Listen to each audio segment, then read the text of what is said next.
El pastel que nunca imaginé tener. Crecí en un hogar muy tradicionalista. Mis padres siempre me enseñaron que las mujeres estamos para atender a los hombres, cuidar de nuestros hijos, mantener un hogar y sacar adelante nuestra familia.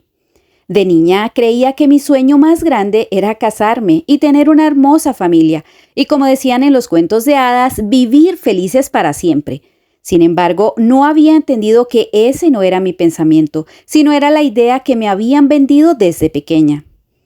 En la medida que fui creciendo, vi cómo mi madre soportó muchos malos tratos por parte de mi papá. Él no solamente la maltrataba física, sino emocional y psicológicamente a diario. Le hacía sentir que ella no valía nada sin él y que tenía que aguantarse, que era su obligación moral con la sociedad. Realmente uno no sabe cuánto daño le hacen ese tipo de prejuicios en la mente. Calan hasta lo más hondo de nuestros pensamientos y más pronto de lo que nos damos cuenta, nos volvemos esclavos de esos conceptos. Así que con todos esos prejuicios dominando mi mente y mi vida, me enamoré de un hombre. Sentí que había llegado el momento de cumplir el cometido de mi vida, casarme, tener una familia y a todo costo sacar adelante un hogar. Pero en muy poco tiempo logré darme cuenta que estaba muy lejos de un vivieron felices por siempre. Como siempre había soñado con el día de mi boda, aunque las circunstancias económicas en mi familia en ese tiempo no permitían realizar mi fiesta exactamente como yo la quería, sí recuerdo que mis suegros me hicieron un pastel grande y hermoso de boda, y mis papás se esforzaron por hacer una fiesta lo mejor que pudieron, ya que había alcanzado la que según ellos era la meta más importante de mi vida. Hay ciclos que no pueden romperse fácilmente. A veces uno se ve envuelto en un círculo vicioso, donde se repite la misma historia.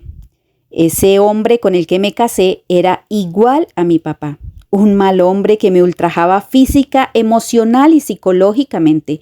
Además, lo peor es que estaba tan cegada gracias a esos juicios preconcebidos que estaba convencida que debía aguantar como mi mamá lo había hecho durante toda su vida. Mi marido había aprendido el arte de la panadería y pastelería. Como les decía, sus papás tenían ese negocio. Entonces, cuando nos casamos, nos mudamos a otro barrio para montar un negocio igual al que tenían sus padres. Así, no solamente tenía que trabajar en casa y cuidar a nuestros 2 hijos, sino también tenía que trabajar en la pastelería. Afortunadamente, la pastelería llegó para salvarme de esa vida triste y vacía. Una vez empezaba a hacer mis pasteles, me sentía como si estuviera libre. Lograba olvidarme de todo por un momento. Haré una pausa en este drama pastelero para enviar el saludo a mis seguidoras Ceci Suárez, Tiara Tapia y Juliana Calabacero. Les envío un abrazo, muchas gracias por estar aquí. Les recuerdo que esta historia no me sucedió. La historia sigue así. Al cabo de 10 años de matrimonio me sentí muy frustrada. Miraba hacia atrás y creía que había desperdiciado los mejores años de mi vida en algo que realmente no iba para ninguna parte. Yo no entendía cómo mi madre había logrado aguantarse tantos años de esa situación. Y claro, ahora sabía que ella se callaba muchas cosas con tal de seguir manteniendo la fachada de una familia feliz ante una sociedad que no le aportaba nada, más allá de críticas y reproches. Ahora comprendo que los maltratos que yo veía de mi padre hacia ella eran muy pocos, y eso lo entendía ahora que mi marido era igual a mi papá. Ahora sí sé con propiedad cuánto sufrió mi mamá. En estos años aprendí muy bien el arte de la pastelería. Prácticamente mi marido se encargaba de hacer el pan y yo de hacer los pasteles. Pero era muy frustrante ver que, aunque ganábamos más con los pasteles, yo no tenía derecho a tomar ni un solo centavo de lo que se vendía, porque él era quien administraba absolutamente todo el dinero y decía que yo tenía casa, comida y techo para mí y mis hijos. Entonces no necesitaba nada más. Aunque trabajaba muy duro, no podía disponer ni siquiera para comprarme algo que se me antojara de comer. Algunas veces me sentía muy confundida. En mi mente siempre había una voz que decía que tenía que aguantarme, porque eso es lo que siempre había aprendido. Pero en mi corazón había una voz que me decía que eso no estaba bien, que yo no tendría por qué seguir aguantando tanto dolor, sufrimiento y malos tratos. Como les estaba contando, ya teníamos 10 años de casados cuando me enteré que mi marido me estaba siendo infiel desde hace más de 4 años. Prácticamente tenía otro hogar. Aunque la mayoría de tiempo dormía en casa, llegaba muy tarde a la madrugada y el resto de la noche pasaba con esa mujer. Ahí entendí que yo no podía seguir sacrificándome por una persona que ni siquiera valoraba lo que yo hacía y que había llegado el momento de cambiar el chip que me habían insertado de esa sumisión ciega y absurda. Decidí que me iba a separar. No sé de dónde saqué las fuerzas, pero un día lo enfrenté y le dije que se tenía que ir, que ya sabía todo lo que él tenía con esa mujer.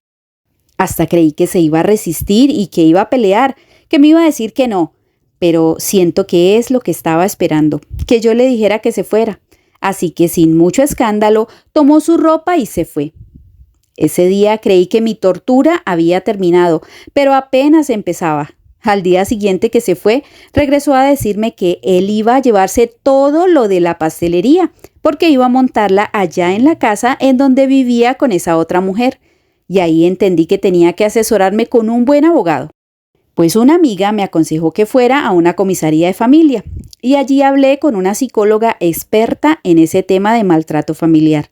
Ella me brindó la ayuda emocional que necesitaba para afrontar toda esa situación y también me ayudó con toda la información legal que necesitaba para terminar de una vez por todas con ese problema.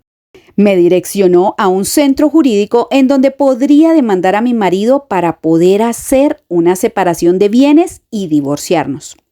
No fue un proceso fácil, no porque yo no quisiera hacerlo, ya estaba totalmente decidida, sino porque cuando él se dio cuenta que las cosas no eran como las pensaba, es decir, que iba a llevarse todo y me iba a dejar a mí sin nada, solamente con mis hijos, quiso lastimarme y a ellos también. Entonces fue un proceso muy difícil. Sin embargo, después de 2 años peleando, por fin logramos terminar el proceso de divorcio. Les cuento que apenas hace 3 meses hice una fiesta.